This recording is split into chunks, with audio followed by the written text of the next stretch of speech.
Bonjour à tous. Aujourd'hui, un sujet qui vous préoccupe vraisemblablement, en tant que salarié en tout cas, c'est savoir comment on peut négocier une augmentation. C'est un sujet assez récurrent et c'est un moment délicat dans l'exécution de son contrat de travail, de savoir exactement comment il faut faire. Alors je dirais qu'il y a déjà deux consignes de base avant de regarder les questions qui peuvent se poser. C'est que ça ne s'improvise absolument pas déjà. Il ne faut pas parler de ça au pied levé. Et la deuxième chose qu'il faut garder à l'esprit, c'est qu'en réalité, il faut donner envie à votre employeur de vous augmenter. C'est-à-dire qu'il faut sortir de l'entretien, car il faudra un entretien, avec l'idée que l'employeur va être parfaitement convaincu du bien fondé de votre demande. Alors, quelles sont les questions qui se posent? La première question qu'il faut avoir à l'esprit, c'est pourquoi je demande une augmentation? Ensuite, c'est quand il faut que je demande une augmentation, comment je dois demander cette augmentation et qu'est-ce que je dois demander au titre de cette augmentation. 4 volets importants. Le premier, peut-être le plus complexe, c'est-à-dire savoir pourquoi on demande une augmentation. Parce que ça fait appel à des facteurs, je dirais, psychologiques, des ressorts psychologiques, qu'il faut confronter à des éléments juridiques pour essayer d'avoir quelque chose d'objectif. Donc il y a une espèce d'introspection nécessaire à la base. En effet, si vous demandez une augmentation, il peut y avoir, si je schématise, 3 hypothèses ou 3 raisons. La première, c'est que vous avez tout simplement un besoin strictement financier, économique, supplémentaire. La seconde, c'est que vous avez de l'ambition et que vous voulez progresser. Et la troisième, ça peut être un sentiment de frustration.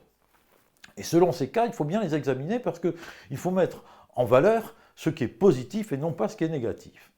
Ainsi, j'allais dire, on passe vite sur la première, parce que les besoins économiques, les besoins financiers, le besoin d'avoir un peu plus d'argent, finalement, c'est pas très pertinent. C'est pas un argument qui va convaincre qui que ce soit. Tout le monde, à un moment donné, aurait besoin de toujours un peu plus d'argent. Donc ça, celui-là, il n'est pas très intéressant. Si votre réflexion s'arrête à ce niveau, c'est pas très convaincant. Par contre, un facteur très, très important, c'est si c'est votre ambition, c'est-à-dire que vous avez envie d'aller plus loin, vous aspirez à de nouvelles responsabilités, et là, effectivement, vous apportez quelque chose à l'entreprise. Et donc, c'est extrêmement positif. Le plus dangereux, je dirais, ou celui avec lequel il faut faire le plus attention, c'est ce sentiment de frustration.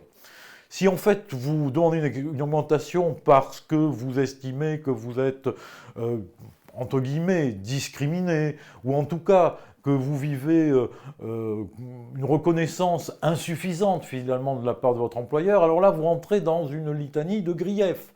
Il y a trop de travail, je suis trop stressé par rapport à mes collègues, et bien finalement je suis défavorisé, etc. Et là on est dans une phase qui est assez négative, donc il faut faire attention. Bien qu'évidemment, les motifs que vous pouvez examiner s'avèrent peut-être tout à fait fondés, donc il faudra savoir comment les présenter.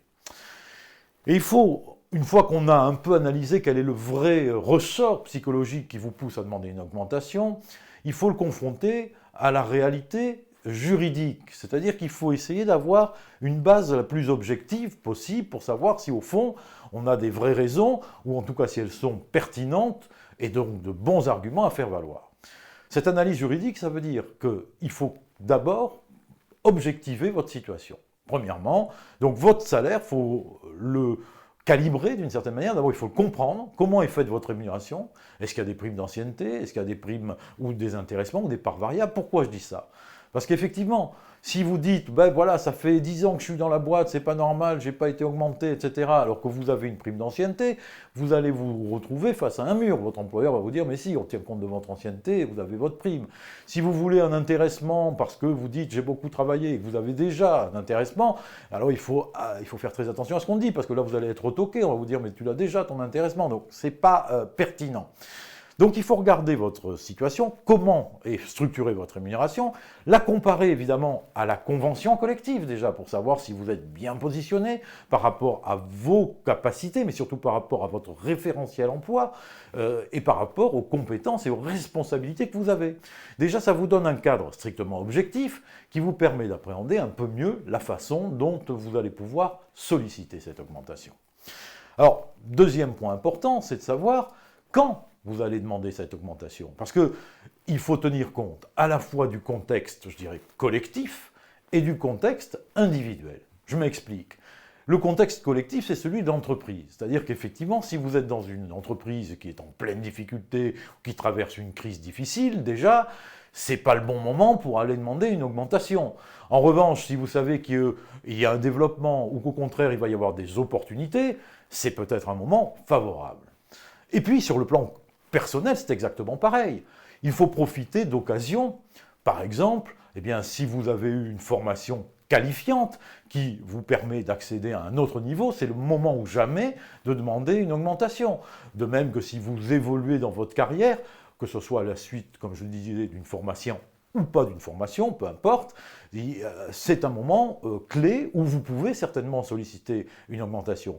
Si vous avez eu une surcharge de travail, si vous avez un stress ou des conditions de travail particulières, par exemple, un de vos collègues est parti et vous prenez en charge une partie de son travail. Ce sont des éléments tout à fait pertinents pour le faire valoir. Et d'ailleurs, souvent, le stress est reconnu au point que je crois qu'il y a 10% à peu près des salariés qui obtiennent une augmentation sur ce motif-là.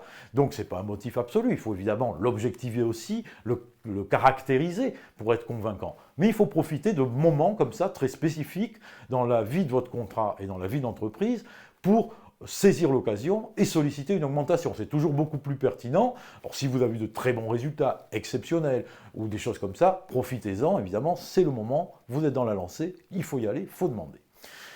Comment faut-il le demander? Ça aussi, c'est très important. D'abord, ne faites pas un écrit, ne le demandez pas par écrit, il y a un côté formel qui, quelque part en plus, je dirais, met une certaine distance, donne un côté très juridique, donc c'est un peu des griefs quelque part que vous faites à l'employeur qui va mal le prendre, on va s'appuyer sur des choses qui sont strictement objectives ou strictement juridiques, c'est pas forcément la bonne approche. Non, par contre, la vraie approche, et ça c'est indispensable, c'est d'en parler clairement à votre employeur, c'est-à-dire qu'il faut lui demander un rendez-vous. Vous devez prendre un rendez-vous physique où vous allez exposer votre situation. Et quand vous allez exposer votre situation, attention, ne faites pas du chantage, ne faites pas des menaces, soyez strictement positif, gommez tous les aspects négatifs et soyez positif, c'est-à-dire pensez à ce que espère ou attend votre employeur. Il faut que, en sortant de là, l'employeur se dise « oui, ça serait dommage de ne pas l'augmenter ou de ne pas répondre à ses demandes parce qu'on a un élément là intéressant sur lequel on peut miser ». C'est ça qu'il faut arriver à faire penser à votre employeur, être donc très persuasif, mais dans l'intérêt, en vous plaçant dans l'intérêt de l'employeur et non pas dans votre propre intérêt. Ça, c'est très important aussi. Enfin, dernière question à vous poser, c'est qu'est-ce que je peux demander ? Est-ce que je peux demander beaucoup? Alors il faut faire attention, ni trop peu, ni trop tout simplement. Il faut demander quelque chose de juste. Alors je dirais que l'augmentation que vous pouvez demander, en principe, ça va entre 10 et 20%. Il ne faut pas être trop gourmand, mais il faut rester dans des zones raisonnables. Si vous appliquez tous ces conseils, je pense que vous avez toutes les chances pour, évidemment, obtenir l'augmentation que vous désirez. Pensez-y, si vous avez apprécié cette vidéo, comme d'habitude, vous mettez un petit pouce bleu pour vous le faire savoir. Vous la partagez avec qui vous voulez, bien sûr, le plus largement possible. Vous postez vos commentaires, il n'y a aucun problème. On aura le plaisir de vous y répondre. En attendant et avant la prochaine vidéo, je vous dis à très bientôt.